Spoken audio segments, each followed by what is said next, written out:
الحمد للہ رب العالمین والصلاة والسلام علی رسولہ الامین اما بعد اعوذ باللہ من الشیطان الرجیم بسم اللہ الرحمن الرحیم وَإِذْ قَالَ مُوسَى لِفَتَاهُ لَا أَبْرَحُ حَتَّى أَبْلُغَ مَجْمَعَ الْبَحْرَيْنِ أَوْ أَمْضِيَ حُقْبًا فَلَمَّا بَلَغَ مَجْمَعَ بَيْنِهِمَا نَسِيَ حُوتَهُمَا فَاتَّخَذَ سَبِيلَهُ فِي الْبَحْرِ سَرَبًا فَلَمَّا جَاوَزَا قَالَ لِفَتَاهُ آتِنَا غَدَاءَنَا لَقَدْ لَقِينَا مِنْ سَفَرِنَا هَذَا نَصَبًا قال أرأيت إذ أوينا إلى الصخرة فإني نسيت الحوت وما أنسانيه إلا الشيطان أن أذكره واتخذ سبيله في البحر عجبا قال ذلك ما كنا نبغي فارتد على آثارهما قصصا فوجد عبدا من عبادنا آتيناه رحمة من عندنا وعلمناه من لدنا علما قال له موسى هل أتبعك على أن تعلمني مما علمت رشدا قال إنك لن تستطيع معي صبرا وكيف تصبر على ما لم تحط به خبرا قال ستجدني إن شاء الله صابرا ولا أعصي لك أمرا قال فإن اتبعتني فلا تسألني عن شيء حتى أحدث لك منه ذكرا فانطلقا حتى إذا ركب في السفينة خرقها قال أخرقتها لتغرق أهلها لقد جئت شيئا إمرا قال ألم أقل إنك لن تستطيع معي صبرا قال لا تؤاخذني بما نسيت ولا ترهقني من أمري عسرا فانطلقا حتى إذا لقينا غلاما فقتله قال أقتلت نفسا زكية بغير نفس لقد جئت شيئا نكرا قال ألم أقل لك إنك لن تستطيع معي صبرا قال إن سألتك عن شيء بعدها فلا تصاحبني قد بلغت من لدني عذرا فانطلقا حتى إذا أتيا أهل قرية استطعما أهلها فأبوا أن يضيفوهما فوجد فيها جدارا يريد أن ينقض فأقامه قال لو شئت لاتخذت عليه أجرا قال هذا فراق بيني وبينك سأنبئك بتأويل ما لم تستطيع عليه صبرا أما السفينة فكانت لمساكين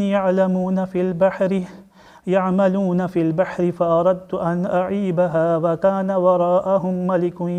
يأخذ كل سفينة غصبا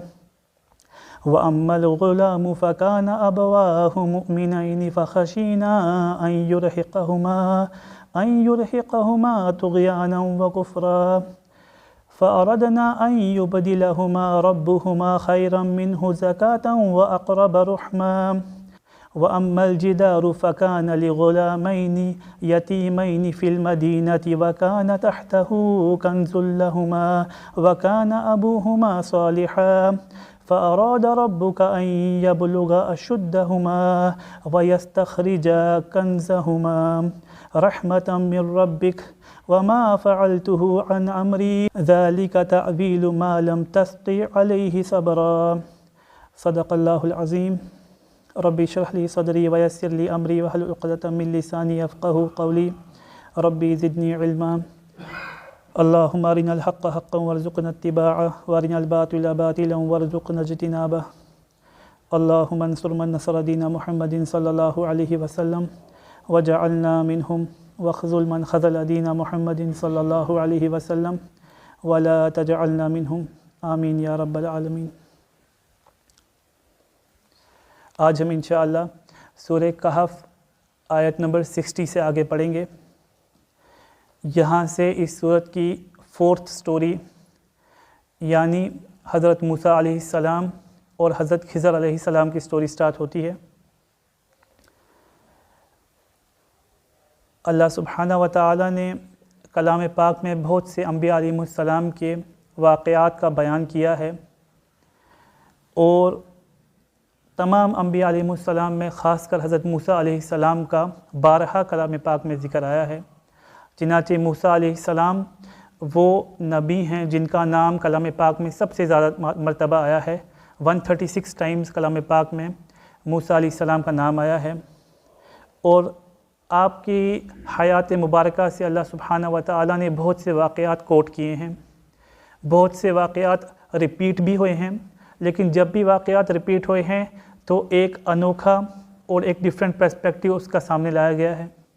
یہ جو واقعہ موسیٰ علیہ السلام کی زندگی سے اللہ سبحانہ و تعالیٰ نے یہاں ذکر کیا ہے، یہ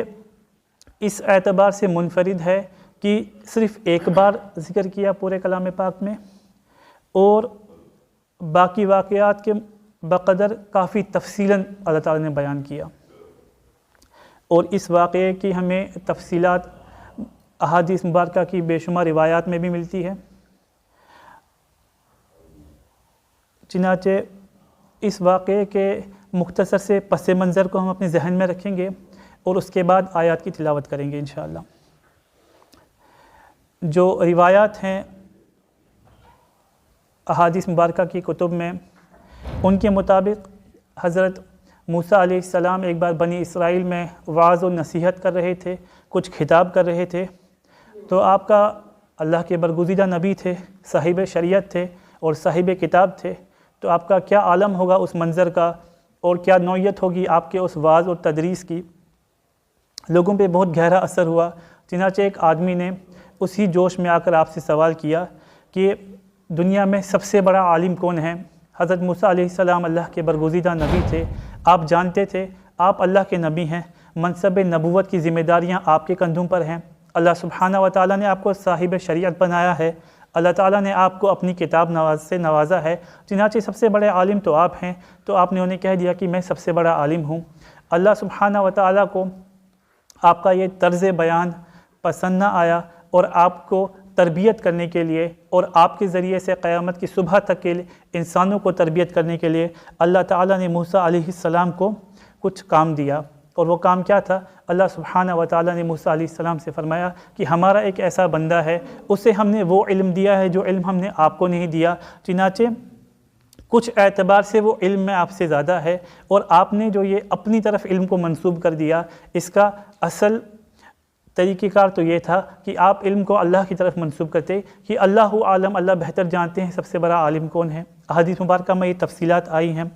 تو اللہ سبحانہ و تعالیٰ کے کہنے پر موسیٰ علیہ السلام کو احساس ہوا بات کا، اور اللہ سبحانہ و تعالیٰ نے انہیں ہدایت فرما دی کہ آپ ایسا کرو، اس شخص سے جا کے ملو اور دیکھو ہم نے اس سے وہ علم عطا کیا جو علم آپ کو عطا نہیں کیا۔ اس کے بعد کیا ہوتا ہے؟ اللہ تعالیٰ ان آیات میں فرماتے ہیں، بسم اللہ الرحمن الرحیم، وَإِذْ قَالَ موسیٰ، جب کہا موسیٰ علیہ السلام نے، اس وقت کی بات کو یاد کرو۔ اِذْ قَالَ موسیٰ، جب موسیٰ علیہ السلام نے کہا لِفَتَاهُ، اپنے نوجوان سے، نوجوان یعنی اپنے خادم سے جو آپ کے ساتھ میں آپ کی خدمت گزار ساتھی چل رہے تھے، اور روایات کے مطابق ان کا نام حضرت یوشع بن نون علیہ السلام تھا، جو بعد میں بنی اسرائیل کے نبی بنے۔ لا ابرح حتی ابلغ مجمع البحرین، میں تب تک اپنے آپ کو بری نہیں کروں گا، میں اس وقت تک نہیں رکوں گا یہاں تک میں دو سمندروں کے سنگم، ان کے میل پہ پہنچ جاؤں، او امضی حقبا، یا پھر میں چلتا ہی رہوں گا۔ حضرت موسیٰ علیہ السلام کو احساس ہوا کہ میں نے ایک غلطی کر دی، اپنی طرف علم کو منسوب کر دیا، اب میں اس شخص سے ملنا چاہتا ہوں، اس ہستی سے ملنا چاہتا ہوں جس کے بارے میں اللہ نے فرما دیا اسے ہم نے بعض اعتبار سے علم آپ سے زیادہ عطا کیا ہے۔ تو موسیٰ علیہ السلام اس سفر پہ نکل پڑے۔ اس کی تفصیلات احادیث مبارکہ میں آتی ہیں۔ اللہ سبحانہ و تعالیٰ نے انہیں ایک مچھلی ساتھ لینے کو بولا۔ وہ مچھلی کیا ہوتی؟ وہ مچھلی ان کے لیے ایک انڈیکیٹر ہوتی، ایک سائن ہوتی کہ جہاں پہ یہ مچھلی غائب ہو جائے گی، اپنا رستہ پانیوں کے، سمندر کے یا کسی قسم کے دریا کے، دو دریاؤں کے جو ملنے کی جگہ ہوگی وہاں پہ اپنا رستہ بنا لے گی، وہیں پہ آپ کو ہمارا وہ بندہ مل جائے گا جسے ہم نے بہت علم سے نوازا ہے۔ موسیٰ علیہ السلام نے اپنے خادم کو ساتھ لیا اور اس سفر پہ چل پڑے۔ یہ سفر کیسا ہے؟ یہ علم کی جستجو کا سفر ہے، یہ ایک ایسے شخص سے ملنے کا سفر ہے جو علم میں آپ سے کسی اعتبار سے آگے ہے، اس سے کچھ علم سیکھنے کا سفر ہے۔ موسیٰ علیہ السلام اپنے اس خادم سے کہتے ہیں وَإِذْ قَالَ مُوسَىٰ، موسیٰ علیہ السلام نے ان سے کہا لا ابرح حتى ابلغ مجمع البحرین او امضی حقبا، میں تب تک نہیں رکوں گا جب تک میں اس جگہ نہ پہنچ جاؤں جو مجھے بتائی گئی ہے، اور اگر میں وہاں نہیں پہنچا تو میں چلتا ہی رہوں گا، میں اس سفر کو ختم نہیں کروں گا۔ فلما بلغ مجمع بینہما، چنانچہ جب وہ اس سنگم پر پہنچ گئے، ان دریاؤں کے ملنے کی جگہ پہ پہنچ گئے، نسی حوتہما، تو وہ اس مچھلی کو بھول گئے، دونوں بھول گئے۔ فاتخذ سبیلہ فی البحر سربا، تو اس مچھلی نے اس پانی میں ایک سرنگ کے اعتبار سے اپنا راستہ بنا لیا۔ فلما جاوزا، پھر جب وہ دونوں آگے نکل گئے، قال لفتاہ، موسیٰ علیہ السلام نے اپنے خادم سے کہا آتنا غداءنا، لے آؤ ہمارا ناشتہ، لقد لقینا من سفرنا ھذا نصبا، یقیناً ہمیں اس سفر سے بہت تھکاوٹ محسوس ہو رہی ہے۔ موسیٰ علیہ السلام اور ان کے جو خادم تھے اس سفر کے دوران کسی چٹان کے ساتھ ٹھہرے، کچھ آرام فرما رہے تھے۔ اس آرام کے دوران موسیٰ علیہ السلام کی آنکھ لگ گئی، اور جیسے آپ کی آنکھ لگ گئی، آپ کے خادم حضرت یوشع بن نون علیہ السلام بیٹھے ہوئے تھے، اور انہیں ایک عجیب واقعہ دیکھا۔ واقعہ کیا دیکھا کہ یہ مچھلی بس اچھلتے اچھلتے اس ٹوکری سے یا جس چیز میں رکھی ہوئی تھی برتن میں چھلانگ مارتے ہوئے پانی میں چلی گئی، اور پانی میں جیسے جیسے ہی چلتی جا رہی ہے وہاں ایک سرنگ بنتی جا رہی ہے۔ تو یوشع بن نون بہت پریشان ہوئے، یہ کیا عجیب واقعہ میں دیکھ رہا ہوں۔ لیکن جب موسیٰ علیہ السلام آرام سے اٹھے تو ان کو اس بات کا ذکر کرنا ہی بھول گیا، کیونکہ سفر کی امپورٹنس اتنی تھی۔ موسیٰ علیہ السلام بھی اٹھے اور یہ سفر میں پیچھے پیچھے چل پڑے۔ جب کچھ آگے پہنچے تو موسیٰ علیہ السلام نے کہا چلو ناشتہ لے آؤ، بہت تھکاوٹ محسوس ہو رہی ہے اس سفر میں۔ حضرات مفسرین نے اس سے اخذ کیا کہ ایسا معلوم ہوتا ہے کہ یہ مچھلی سائز میں بہت زیادہ بڑی ہوگی، اسی سے وہ ناشتہ بھی کر رہے تھے، یعنی اسی مچھلی سے وہ کھا بھی رہے تھے اور اسی مچھلی کو ایز انڈیکیٹر بھی یوز کر رہے تھے۔ اسی لیے جب انہوں نے ان سے ناشتہ مانگا تو اچانک ان کو یاد آ گیا، قال ارأیت، حضرت یوشع بن نون علیہ السلام نے فرمایا کہ بھلا بتائیے کیا آپ نے نہیں دیکھا، یعنی کیا آپ کو خبر نہیں ہوئی، اذ اوینا الی الصخرۃ، جب ہم چٹان کے پاس ٹھہرے ہوئے تھے، فانی نسیت الحوت، تو میں تو مچھلی کو بھول ہی گیا، وما انسانیہ الا الشیطان، اور نہیں مجھے کسی نے بلایا مگر شیطان نے یہ بات بلا دی، ان اذکرہ، کہ اس مچھلی کا ذکر آپ کے سامنے کر دوں، شیطان نے میرے دماغ سے یہ بات بلا دی، واتخذ سبیلہ فی البحر عجبا، اور اس مچھلی نے تو اس پانی میں عجیب طریقے سے ایک راستہ بنا دیا۔ حضرت یوشع بن نون علیہ السلام اپنی غلطی کا بھی اعتراف کرتے ہیں اور شیطان کی طرف اپنے بھول جانے کو منسوب کرتے ہیں اور کہتے ہیں موسیٰ علیہ السلام یہ مچھلی عجیب طریقے سے پانی میں گئی اور اس نے اپنا راستہ بنا دیا۔ موسیٰ علیہ السلام جب یہ سنتے ہیں تو کہتے ہیں قال ذالک ما کنا نبغی، موسیٰ علیہ السلام کہتے ہیں اسی بات کی تو ہمیں تلاش تھی، یہی تو ایک سائن تھا، جہاں یہ مچھلی راستہ بنا دے گی وہی ہماری منزل تھی۔ فرتد علی آثارہما قصصا، چنانچہ دونوں اپنے قدموں کے نشان پہ واپس اسی جگہ چل گئے۔ حضرت موسیٰ علیہ السلام کو حضرت یوشع بن نون نے جب وہ نشانیاں بتائی کہ کس طریقے سے وہ مچھلی پانی کے اندر گئی اور پانی میں سرنگ بنتی چلی گئی جہاں سے وہ جا رہی تھی، موسیٰ علیہ السلام ایک دم سے سمجھ گئے یہی تو وہ راستہ ہے، یہی تو وہ جگہ ہے اور منزل ہے جس کا اشارہ اللہ سبحانہ و تعالیٰ نے فرمایا تھا، جہاں ہمیں اللہ سبحانہ و تعالیٰ کا وہ پیارا بندہ ملنے والا ہے جو علم کے اعتبار سے ہم سے کسی چیزوں میں بڑھا ہوا ہے اور ہمیں کچھ اس سے سیکھنے کو ملے گا۔ یہاں پہ ہمارے لیے ایک سبق ہے کہ جو راہ حق کے سالکین ہوتے ہیں ان کے لیے ایک بہت بڑا دشمن کون ہے جو انہیں راستے سے ڈگمگانے کی کوشش کرتا ہے، راستے سے ہٹانے کی کوشش کرتا ہے اور ان کو بار بار اپنی منزل بلوا دیتا ہے، وہ شیطان ہے۔ اس لیے یوشع بن نون نے بھی اپنی غلطی کو شیطان کی طرف منسوب کیا۔ جب یہ دونوں حضرات اپنے نشان پہ واپس چلے گئے اور منزل پہ پہنچ گئے، اللہ سبحانہ و تعالیٰ اس منزل کا آگے نقشہ کھینچتے ہیں، فوجد عبدا من عبادنا، تب انہوں نے ہمارے بندوں میں سے ایک بندے کو پایا، آتیناہ رحمۃ من عندنا، جسے ہم نے اپنی طرف سے رحمت سے نوازا تھا، وعلمناہ من لدنا علما، اور اسے ہم نے اپنی طرف سے خاص علم عطا کیا تھا۔ حضرت موسیٰ علیہ السلام جب واپس اس جگہ پہنچے جہاں ان دو سمندروں کا یا دو دریاؤں کا سنگم تھا، ان کا ملاپ تھا، اور وہاں پہ اس مچھلی نے وہ سرنگ بنائی تھی، وہاں جا کے کیا دیکھتے ہیں؟ قرآن پاک تو مائنیوٹ ڈیٹیلز میں نہیں جاتا، بس کام کی بات بتاتا ہے۔ جو روایات سے ہم اخذ کرتے ہیں تو معلوم ایسا ہوتا ہے کہ دیکھتے ہیں وہ سرنگ تو ویسے ہی بالکل برقرار ہے۔ اس سرنگ میں جب جاتے ہیں تو دیکھتے ہیں کہ آگے چادر میں لپیٹے ہوئے حضرت خضر علیہ السلام بیٹھے ہوئے ہیں، اور موسیٰ علیہ السلام وہاں جاتے ہیں اور کہتے ہیں السلام علیکم، سلام عرض کرتے ہیں۔ تو حضرت خضر علیہ السلام جواب دیتے ہیں انا بِأَرْضِكَ السلام، تیری زمین پہ سلام کون کر رہا ہے؟ حضرت خضر علیہ السلام، کیونکہ اللہ سبحانہ و تعالیٰ نے ان کی پرسنالٹی ایسی بنائی تھی کہ ان کو اپنے ان کے پاس اللہ سبحانہ و تعالیٰ کے بہت سے تکوینی امور ہوتے تھے جن کو وہ ایگزیکیوٹ کیا کرتے تھے، تو انہیں پتہ تھا کہ میرے کو تو کوئی خاص لوگ جانتے نہیں ہیں۔ موسیٰ علیہ السلام صاحب شریعت تھے اور ایک امت ان کے حوالے تھی جس کی ان کے اوپر ذمہ داری تھی، ایک مشہور پرسنالٹی تھے۔ خضر علیہ السلام ایک گمنام شخص تھے، تو جب ان کو سلام پیش کی گئی تو کہتے ہیں انا بِأَرْضِكَ السلام، تیری زمین پہ سلام کون کر رہا ہے؟ تو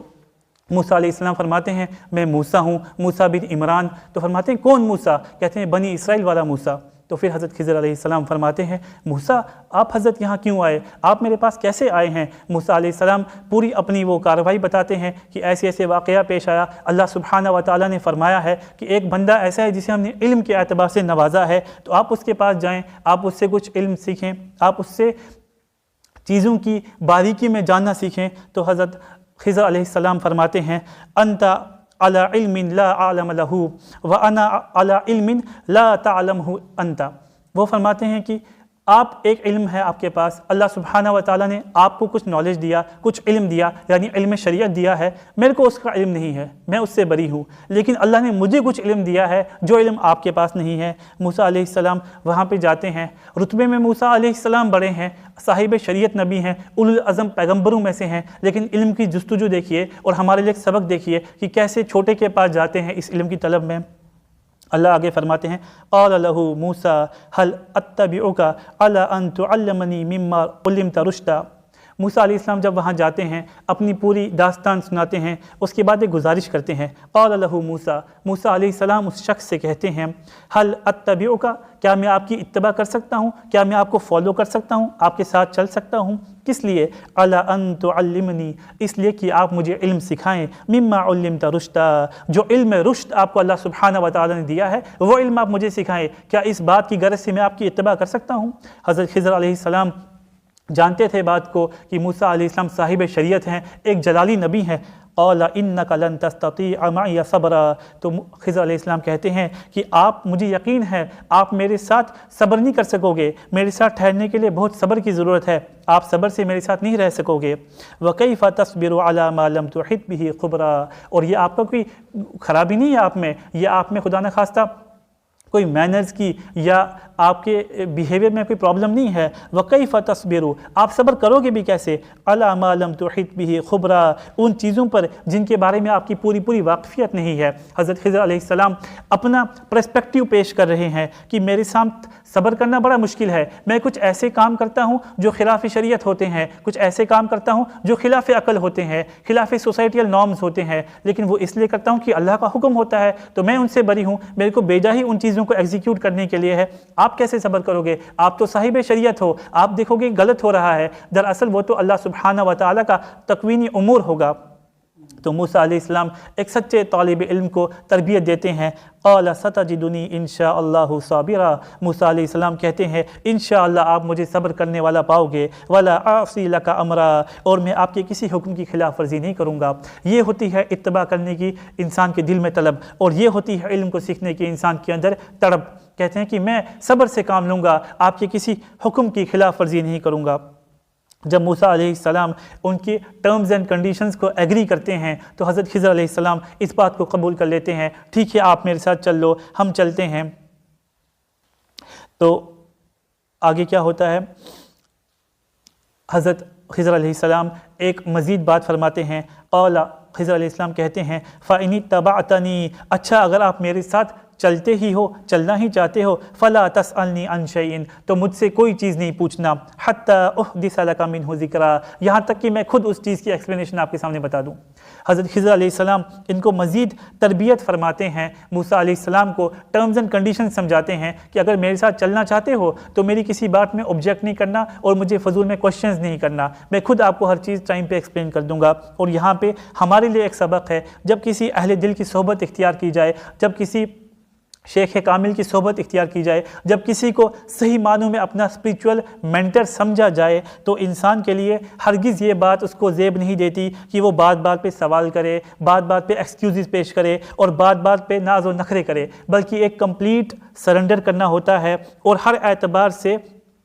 اپنے آپ کو ان کے تابع کرنا ہوتا ہے۔ جو آپ کا حکم ہوگا میں اس کے مطابق زندگی گزاروں گا، جو آپ کہیں گے اس اعتبار سے میں اپنے اندر چینجز لاؤں گا، لیکن اس کی کیا پری ریکویزٹ ہے، اس کی کیا بیسک کنڈیشن ہے کہ جو آپ نے اپنا رہنما چنا ہے، جو آپ نے اپنا رہبر چنا ہے، سب سے پہلے وہ قرآن پاک کے مطابق اور شریعت کا پابند ہو۔ اللہ سبحانہ وتعالی آگے فرماتے ہیں فانطلقا، چنانچہ دونوں روانہ ہو گئے۔ حضرت خضر علیہ السلام اور موسیٰ علیہ السلام کا جب بیسک جو آپس میں مکالمہ تھا وہ ہو گیا تو یہ دونوں چل دیے سفر پہ، حتی اذا رکب فی السفینۃ خرقها، یہاں تک کہ جب وہ ایک کشتی میں سوار ہوئے تو حضرت خضر علیہ السلام نے اس کشتی میں چھید کر دیا، اور روایات کی نظر میں ہم دیکھتے ہیں کہ اس کشتی سے ایک پھٹا نکالا، اس میں سوراخ کر دیا اور کشتی کو عیب دار بنا دیا، تو یہاں تک کہ کشتی کے اندر پانی آنے لگا۔ قال اخرقتها لتغرق اهلها، موسیٰ علیہ السلام دیکھ نہیں سکے، غریب لوگ مشکل سے محنت مزدوری اس کشتی پہ کرتے ہیں۔ قال اخرقتها لتغرق اهلها، کیا آپ نے اس کشتی کو اس لیے خراب کر دیا کہ اس میں جو بھی لوگ ہیں وہ سب ڈوب جائیں، غرق ہو جائیں؟ لقد جئت شیئا امرا، یہ تو آپ نے بڑا خوفناک کام کیا۔ موسیٰ علیہ السلام نے ایک دم سے آبجیکٹ کر دیا کہ آپ نے ایسا کام کیوں کیا؟ تو حضرت خضر علیہ السلام نے جواب دیا قال الم اقل، کیا میں نے نہیں کہا تھا انک لن تستطیع معی صبرا، کہ آپ میرے ساتھ رہ کر صبر نہیں کر سکیں گے؟ تو موسیٰ علیہ السلام کو ایک دم سے بات یاد آ گئی۔ قال لا تؤاخذنی بما نسیت، موسیٰ علیہ السلام نے کہا میری جس بات میں مجھے بھول ہو گئی، جو بات میرے ذہن سے نکل گئی، اس پہ تو میری پکڑ نہ کیجیے، ولا ترہقنی من امری عسرا، اور میرے کام کو زیادہ مشکل نہ بنائیے۔ فانطلقا، پھر دونوں پھر آگے چلے، حتی اذا لقینا غلاما، یہاں تک کہ کسی ایک لڑکے سے ملاقات ہوئی، فقتلہ، اور خضر علیہ السلام نے اس کو قتل کر دیا۔ روایات کی روشنی میں ہمیں پتہ چلتا ہے کہ کچھ بچے کھیل رہے تھے، اور جب یہ حضرات وہاں پہنچے، حضرت خضر علیہ السلام نے اس بچے کو بہت ہی بے دردی سے قتل کر دیا۔ روایات میں آتا ہے کہ اس کو بیہڈ کر دیا، بعض روایات میں آتا ہے کہ اس کو پیروں کے نیچے رونت دیا، اور بعض روایات میں آتا ہے کہ اس کو پکڑ کے دیوار کے ساتھ مارا، اور بعض حضرات مفسرین فرماتے تھے کہ تینوں ہی چیزیں کی، یہاں تک کہ اس کی جان نکل گئی۔ قال اقتلت نفسا زکیۃ، حضرت موسیٰ علیہ السلام سے پھر رہا نہ گیا تو کہنے لگے کیا آپ نے ایک پاک جان کو قتل کر دیا، ایک معصوم بچے کو قتل کر دیا، بغیر نفس، جبکہ اس نے کسی کا قتل نہیں کیا تھا، یعنی ایک پنشمنٹ کے طور پہ، انتقام کے طور پہ تو قتل نہیں کیا، آپ نے اس کو ایسے ہی قتل کر دیا۔ لقد جئت شیئا نکرا، یہ تو آپ نے بہت ہی برا کام کیا، بہت بڑا کام کر دیا، ایک معصوم سا بچہ کھیل رہا تھا اور آپ اچانک سے جا کے اس کو قتل کر دیا۔ حضرت خضر علیہ السلام نے فرمایا قال الم اقل لک، کیا میں نے آپ کو نہیں کہا تھا انک لن تستطیع معی صبرا، کہ آپ میرے ساتھ رہ کر صبر نہیں کر سکیں گے؟ حضرت موسیٰ علیہ السلام کو پھر سے احساس ہو گیا، قال ان سألتک عن شیء، تو موسیٰ علیہ السلام نے کہا اگر میں نے اب آپ سے کوئی سوال پوچھا، بعدہا، اس کے بعد اگر کوئی سوال پوچھا، فلا تصاحبنی، تو پھر مجھے اپنے ساتھ نہیں رکھنا، پھر مجھے آپ نکال دینا، مجھے واپس بھیج دینا۔ قد بلغت من لدنی عذرا، یقیناً میری طرف سے آپ عذر کی حد کو پہنچ گئے ہیں، میں نے آپ کو بہت زیادہ تنگ کیا، میں نے کہا تھا میں آپ سے سوال نہیں کروں گا، 2 بار میں نے اپنی کنڈیشن توڑ دی، اگر میں تیسری بار اپنی کنڈیشن توڑتا ہوں تو آپ مجھے نکال دینا، مجھے اپنے ساتھ نہ رکھنا۔ فانطلقا، پھر دونوں آگے بڑھے، حتی اذا اتیا اہل قریۃ استطعما، یہاں تک کہ وہ ایک گاؤں میں پہنچے، ایک بستی میں پہنچے، تو ان سے نستطعما اہلہا فابوا ان یضیفوہما، تو ان سے کھانے کی گزارش کی کہ ہمیں کچھ کھانے کو دے دو، بھوک لگی ہے، ان نے ان کی مہمان نوازی سے انکار کر دیا، گاؤں والوں نے انکار کر دیا، ہم کچھ کھانے وانے کو نہیں دیں گے، جاؤ اپنا بندوبست خود کر لو۔ فوجد فیہا جدارا یرید ان ینقض فاقامہ، خضر علیہ السلام نے دیکھا کہ اس گاؤں میں، اس بستی میں ایک دیوار ہے جو ٹوٹنے والی ہے، بالکل اب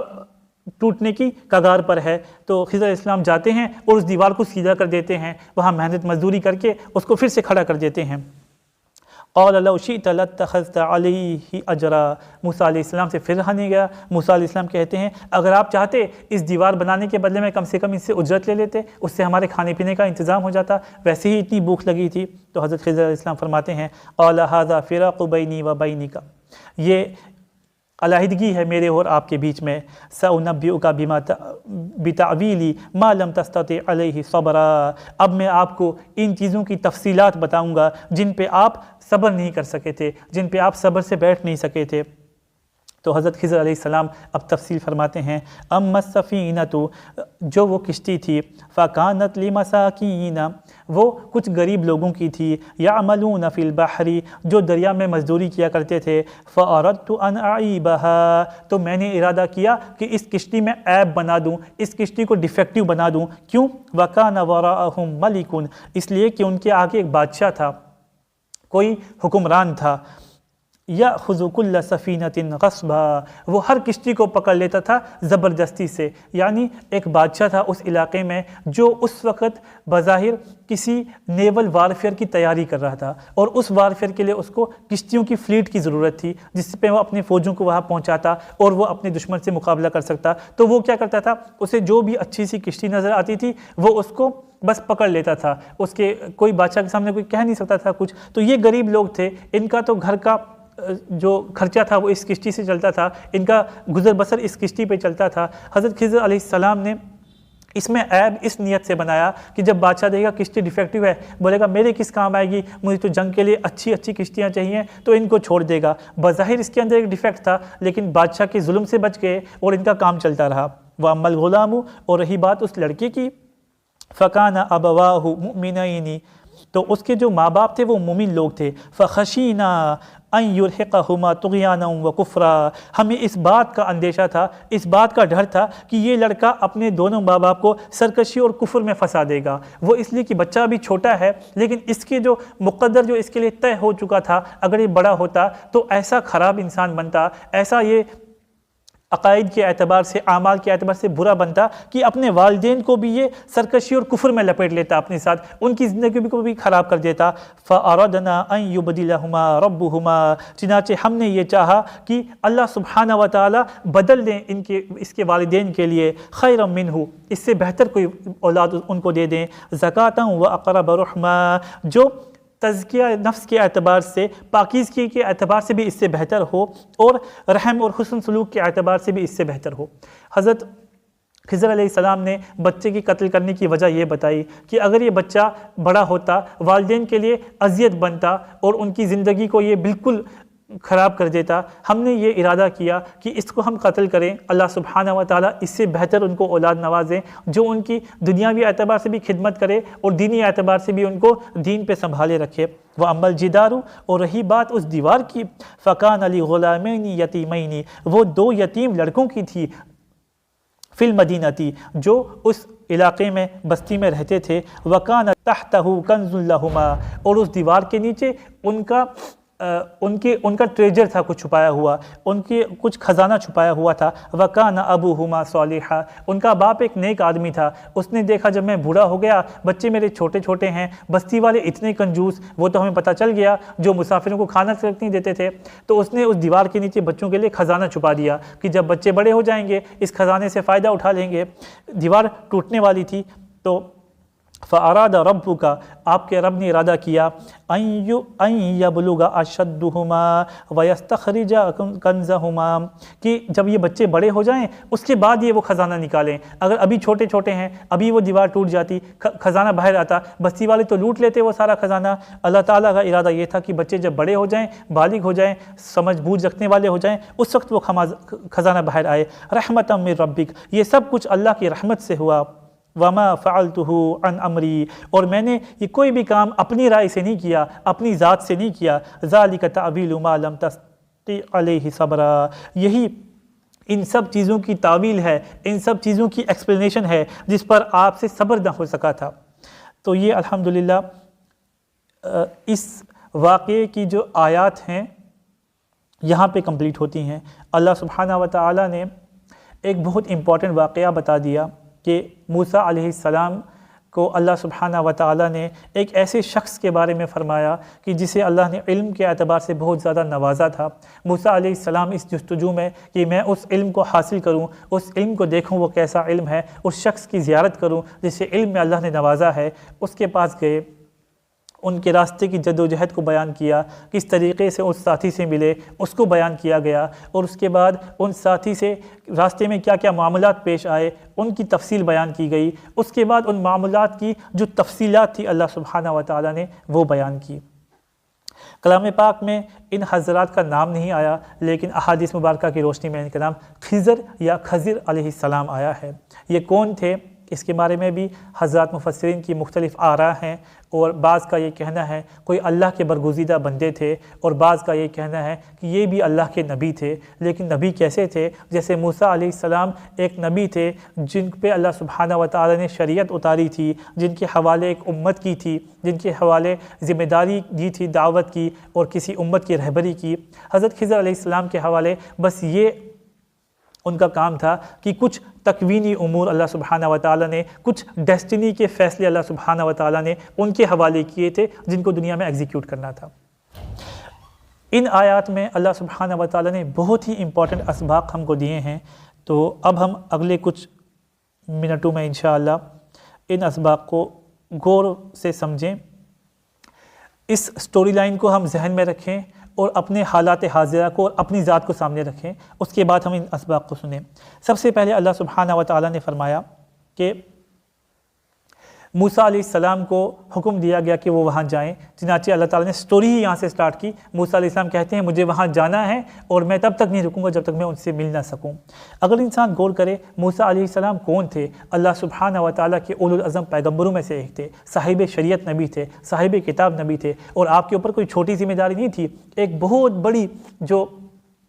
امت تھی وہ آپ کے حوالے تھی، لاکھوں کے اعتبار سے جن کی تعداد تھی بنی اسرائیل کی وہ آپ کے حوالے تھی۔ آپ یہ کہہ سکتے تھے کہ اگر میں چلا جاؤں گا پیچھے دعوت کا کام کون کرے گا، اگر میں چلا جاؤں گا یہ لوگ دین سے ہٹ جائیں گے، اگر میں چلا جاؤں گا واعظ و نصیحت کون کرے گا، آج کل کی لینگویج کے اعتبار سے اگر میں چلا جاؤں گا جمعہ پہ واعظ کون پڑھے گا، ان کو 5 وقتہ نماز کون پڑھائے گا، اگر میں چلا جاؤں گا تو مہینے مہینے پہ اجتماعات کون کیا کرے گا، انفرادی دعوت کون دیا کرے گا۔ لیکن آپ نے یہ نہیں کہا، کیونکہ آپ کے ذریعے سے اللہ سبحانہ و تعالیٰ نے ہمیں سبق دینا تھا۔ سب سے پہلے اپنی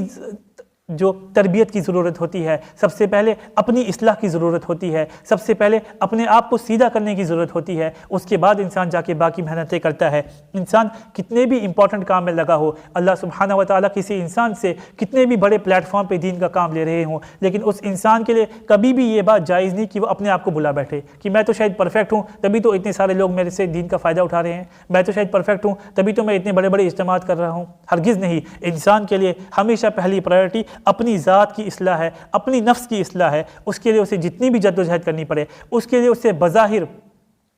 کئی اعتبار سے اور بظاہر اس سے کچھ مدت کے لیے جو اپنے اجتماعی کام ہیں ان میں اگر رکاوٹ بھی ڈالنی پڑے تب بھی اس کے لیے وہ ضروری ہے پہلے وہ اپنی ذات کی اصلاح کرے۔ وہ اس لیے کہ اگر انسان اپنے آپ کو بلا دے گا اور بس اس دعوت کی محنت میں لگا رہے گا اور اپنے آپ سے غافل ہو جائے گا تو یہی محنت اس کے لیے وبال جان بن جائے گی۔ اور دوسری بات اللہ سبحانہ و تعالیٰ نے آیت نمبر 61 اور 64 میں جو فرمائی کہ جب یہ دو جو ساتھی تھے کہ یہ نکلے اللہ کے کسی حکم کو پورا کرنے کے لیے اور دین کی کسی خاص علم کو سیکھنے کے لیے، تو پھر کیا ہوا؟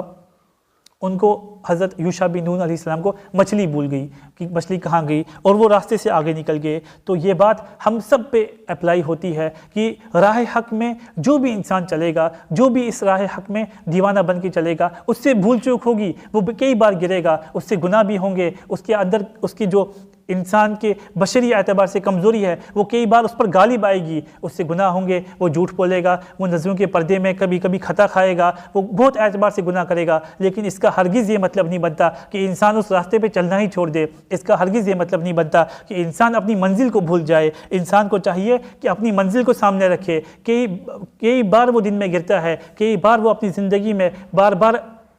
ایک ہی گناہ میں بار بار ملوث ہوتا ہے، اسے چاہیے پھر سے اٹھے، توبہ کرے، اپنی منزل کو سامنے رکھے اور چلتا جائے۔ اسی لیے ایک اللہ والے نے کہا تھا، ہم نے کی ہیں طے اس طرح منزلیں، گر گئے گر کر اٹھے اٹھ کر چلے، گر گئے گر کر بیٹھ نہیں گئے، گر کر اٹھے اٹھ کر چلے۔ منزل انسان کے سامنے ہو اور انسان چلتا جائے، چاہے راستے میں کتنی بھی رکاوٹیں آتے رہے، وہی انسان کامیاب ہوتا ہے۔ اس کے بعد تیسری چیز جو اللہ سبحانہ و تعالیٰ نے یہاں پہ بتائی وہ یہ کہ موسیٰ علیہ السلام ایک برگزیدہ نبی ہیں،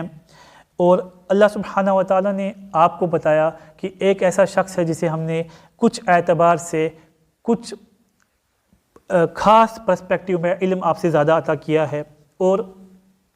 ان کے بارے میں تو یہ بات واضح نہیں کہ وہ نبی تھے یا اللہ کے کوئی نیک بندے تھے، لیکن موسیٰ علیہ السلام نے علم سیکھنے کی کیا تڑپ دکھائی، کیا دل کے اندر کا جذبہ دکھایا کہ کبھی یہ نہیں دیکھا کہ میں اتنا اونچا، میں اتنا اعلیٰ، میرا اتنا بڑا مقام، میرے اتنے زیادہ فالوورز، میں کیوں ایک گمنام شخص کے پاس جاؤں علم سیکھنے کے لیے۔ نہیں، ہم کو علم کی اہمیت بتائی، امپورٹنس بتائی، اور علم سیکھنے کے جذبہ سکھایا کیا کہ علم سیکھنے کے لیے اگر اعلیٰ کو ادنا کے پاس بھی جانا پڑے تو جانا ہے، علم سیکھنے کے لیے اگر مشہور کو کم مشہور کے پاس بھی جانا پڑے جانا ہے، علم سیکھنے کے لیے اگر عمر میں بڑے کو چھوٹے کے پاس بھی جانا پڑے تو جانا ہے۔ وہ اس لیے کہ علم سیکھ کر ہی انسان کو مرتبہ ملتا ہے، مقام ملتا ہے، حلال اور حرام کا فرق اس کو ملتا ہے، جس سے اس کی زندگی اور اس کی آخرت روشن ہوتی ہے۔ اچھا، اور اسی ضمن میں ایک یہ بات بھی ہم ذہن نشین فرما دیں کہ حضرات مفسرین کہتے ہیں کہ چاہے آپ کتنے بڑے عالم ہیں، کتنے بڑے داعی ہیں، کتنے بڑے مقرر ہیں، اور کتنے بڑے آپ دین کی خدمت کرنے والے ہیں، جب تک آپ کے سر پہ کسی بڑے کا ہاتھ نہ ہو، جب تک آپ کے اوپر کسی بڑے کی نگرانی نہ ہو، تو ہمیشہ اس بات کا خطرہ رہتا ہے کہ آپ راستے سے ڈگمگا جائیں گے۔ اس کے برعکس جو انسان جتنا بھی آگے چل جائے،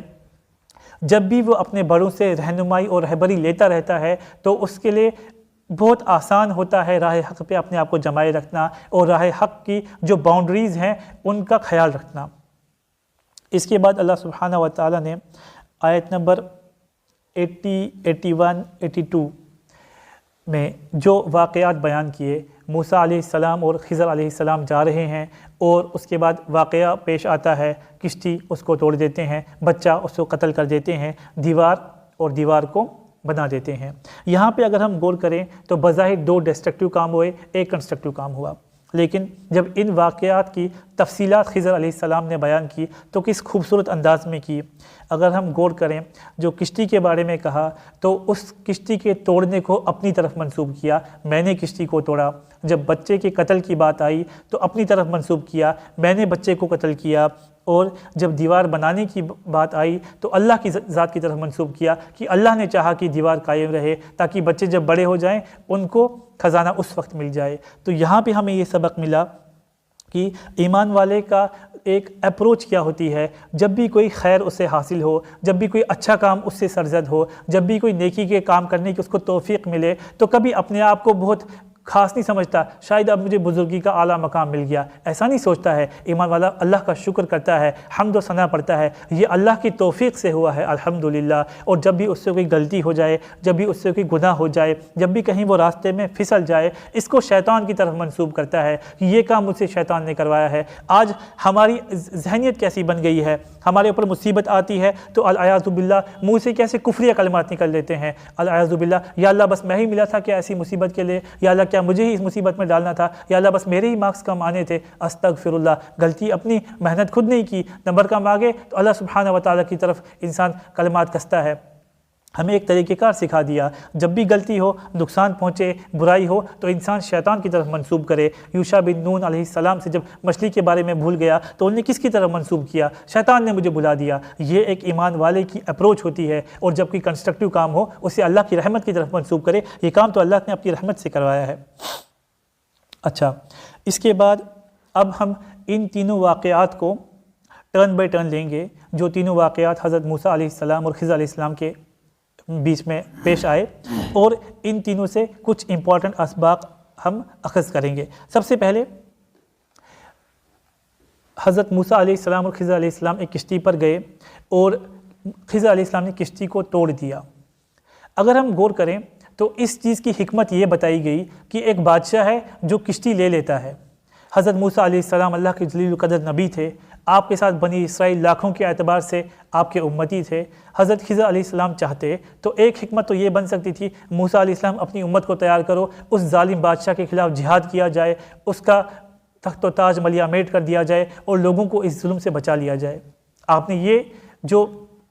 طریقہ کار تھا اس کو نہیں اپنایا، آپ نے اس کے برعکس ایک دوسرا طریقہ کار اپنایا. وہ کیا تھا؟ کشتی کو ڈیفیکٹو بنا دو تاکہ بادشاہ اس کشتی پہ ہی نظر نہ ڈالے. تو کبھی کبھی بڑے نقصان سے بچنے کے لیے چھوٹا نقصان اٹھانا پڑتا ہے. بڑا نقصان کیا تھا کہ کشتی چلی جاتی. اس کے بچنے کے دو طریقے تھے. ایک طریقہ یہ تھا کہ اس بادشاہ کے خلاف جہاد کیا جائے، اس کے تخت کو الٹ دیا جائے، ایک انصاف پسند بادشاہ کو وہاں قائم کیا جائے تاکہ کشتیاں سیف ہو جائیں. لیکن شاید اس وقت کے حالات کے اعتبار سے ویسی پریپریشن نہیں تھی، ویسی تیاری نہیں تھی، ویسے آرمز اور ایمونیشن نہیں تھے، ویسا کوئی ملٹری لیڈر موسیٰ علیہ السلام کے پاس اپنے علاوہ اس وقت نہیں تھا، یا ویسی تیاری امت کی نہیں تھی، امت کے ذہن تیار نہیں ہوئے تھے. تو اس لیے اس طرف نہیں لیا. اس کے برعکس جو آسان طریقہ کار نکلا، جو امیڈیٹلی ایگزیکیوٹ ہو سکتا ہے اور بڑے نقصان سے بچایا جا سکتا ہے، اس کی طرف رجحان دیا. یہی ہمارے لیے بھی ایک امپورٹنٹ سبق ہے. اچھا، دوسری کہانی، حضرت موسیٰ علیہ السلام اور حضرت خضر علیہ السلام جاتے ہیں اور خضر علیہ السلام ایک بچے کو قتل کر دیتے ہیں. تو اگر ہم غور کریں، دنیا کے اندر بہت سے اللہ سبحانہ و تعالیٰ کی طرف سے فیصلے ہوتے ہیں. کسی کا بالکل بچہ پیدا ہوتے ہی مر جاتا ہے، کسی کا نوجوان بچہ گزر جاتا ہے، کسی کے والدین جوان العمری میں گزر جاتے ہیں، کسی انسان کو بزنس کے اعتبار سے، پڑھائی کے اعتبار سے بہت بڑا جھٹکا لگتا ہے. الغرض انسان کی زندگی میں بہت سے ایسے مواقع آتے ہیں جب اس کے ساتھ حادثات پیش آتے ہیں اور انسان کیا ہوتا ہے؟ پریشان ہو جاتا ہے. بعض اوقات اللہ سبحانہ و تعالیٰ پہ وہ کلمات کسنا شروع کر دیتا ہے کہ اللہ سبحانہ و تعالیٰ کے بارے میں اوپر نیچے باتیں کرنا شروع کر دیتا ہے. لیکن اگر انسان غور کرے، یہ اللہ سبحانہ و تعالیٰ کے تکوینی فیصلے ہوتے ہیں اور انسان کے لیے ہمیشہ یہ فائدہ مند ہوتے ہیں. وہ کیوں؟ اللہ نے فرما دیا رحمت من ربک، اللہ سبحانہ و تعالیٰ کی طرف سے رحمت ہوتے ہیں. چنانچہ ہم نے ایسا دیکھا ہے کہ بہت سے لوگ ایسے ہوتے ہیں ہسپتالوں میں یا کہیں بھی پبلک سرکلز میں، جو بچے کی طرف سے اذیتوں سے اتنا پریشان آئے ہوتے ہیں، خود ہم نے اپنے کانوں سے سنا، کہتے ہیں اس سے بہتر ہے مر ہی گیا ہوتا،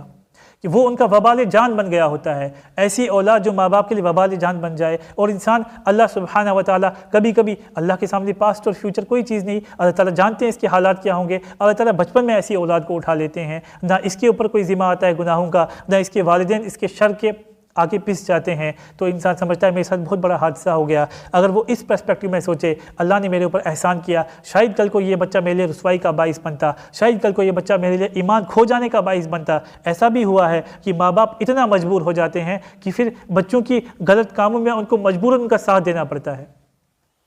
اس سدرہ کے اندر میں نے والدہ کو دیکھا جو بچے کے ساتھ آتی ہے اور بچہ بولتا ہے کہ ڈرگز لینے کے لیے پیسے یہ دیتی ہے،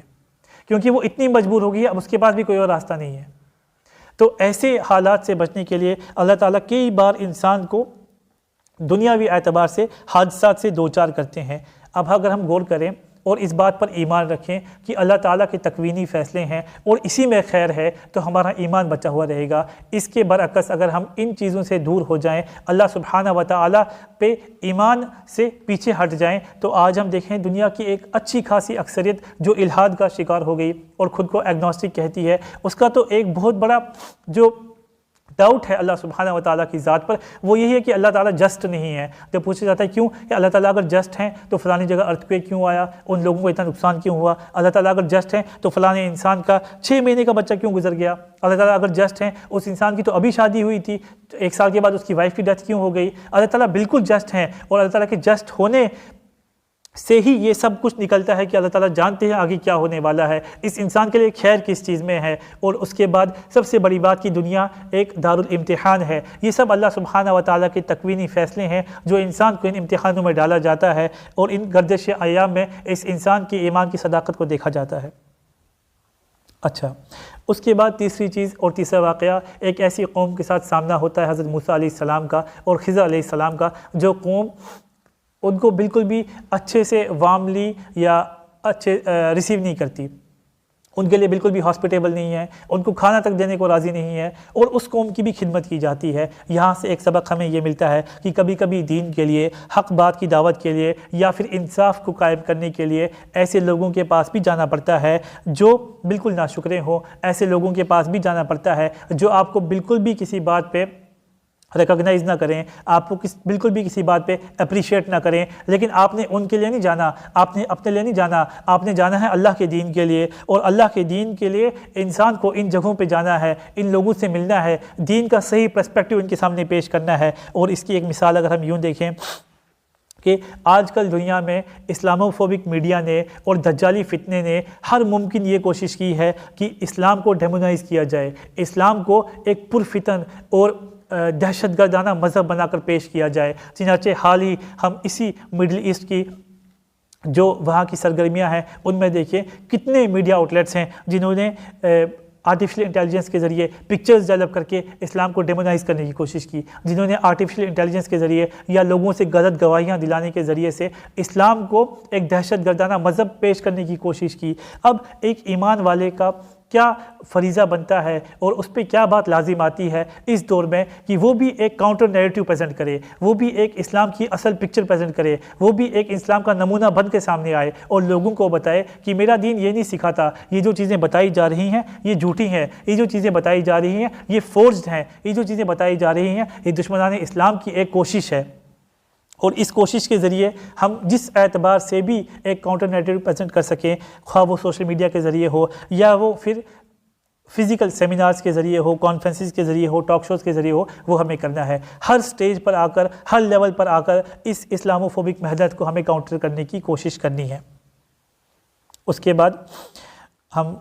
پہلے بھی بتا چکے کہ رحمت من ربک، اللہ سبحانہ و تعالیٰ کی طرف سے رحمت ہے۔ جو بھی تکوینی امور اس دنیا میں ہو رہے ہیں یا انسان کی زندگی میں ہوتے ہیں وہ سب اللہ کی رحمت کی طرف سے ہوتے ہیں۔ انہیں انسان اور ایمان والے کا ایک زندگی میں اپروچ کیا ہوتی ہے، اس کا طریقہ کار کیا ہوتا ہے، وہ کھندہ پیشانی کے ساتھ کو ایکسیپٹ کرتا ہے۔ وقتی طور پہ انسان ایموشنل ہوتا ہے، جذباتی ہوتا ہے، آنسو آتے ہیں، دکھ ہوتا ہے، لیکن ایمان والا ہر حال میں اللہ کے فیصلوں سے راضی رہتا ہے اور اپنی منزل کو آنکھوں سے اوجھل نہیں ہونے دیتا۔ اور آخری بات اور آخری نصیحت جو ہم سب کو ان آیات سے اور اس واقعے سے ملتی ہے وہ یہ ہے کہ علم دین کی محنت کے ساتھ ساتھ ہمیں علم رشد کی بھی محنت کرنی ہے۔ علم رشد کیا علم ہے؟ وہی علم جس کے لیے اللہ تعالیٰ نے موسیٰ علیہ السلام کو حضرت خضر علیہ السلام کا اشارہ دکھایا، اور یہ علم کیسے ملتا ہے اس کے بارے میں ہم پڑھ چکے۔ ان لوگوں کی پہچان کیا ہوتی ہے وہ ہم پڑھ چکے۔ ہر انسان کو چاہیے کہ علم جو ہے یہ صرف کتابوں کے اندر نہیں رکھا ہوا، علم جو ہے یہ صرف لینگویج کے اندر نہیں رکھا ہوا، علم جو ہے یہ بڑی بڑی تقریروں میں نہیں رکھا ہوا۔ علم تو اس چیز میں رکھا ہے کہ جب آپ کسی اللہ والے کی صحبت میں جاتے ہیں، اس کی صحبت کو اٹھاتے ہیں، ان کے ساتھ کچھ وقت گزارتے ہیں، ان کے دن اور رات کے معمولات کو دیکھتے ہیں، ان معمولات کو سیکھتے ہیں، ان کو اپنی زندگی میں انکلکیٹ کرنے کی کوشش کرتے ہیں، پھر جا کے انسان صحیح معنوں میں ایک عالم باعمل بنتا ہے۔ اللہ تعالی ہم سب کو دین کی صحیح سمجھ عطا فرمائے۔ اللہ تعالی ہم سب کو صحیح معنوں میں علم حاصل کرنے کی اور علم رشد حاصل کرنے کی توفیق عطا فرمائے۔ اللہ تعالی کلام پاک کو صحیح معنوں میں پڑھنے کی، سمجھنے کی، اسی کے اعتبار سے زندگی گزارنے کی اور اسی کی دعوت دینے کی توفیق عطا فرمائے۔ اللہ تعالی امت مسلمہ کے حال پر رحم فرمائے، امت مسلمہ کی نصرت فرمائے اور دشمنان اسلام کو نیست و نابود فرمائے۔ سبحان ربک رب العزت عما یصفون وسلام علی المرسلین والحمد للہ رب العالمین۔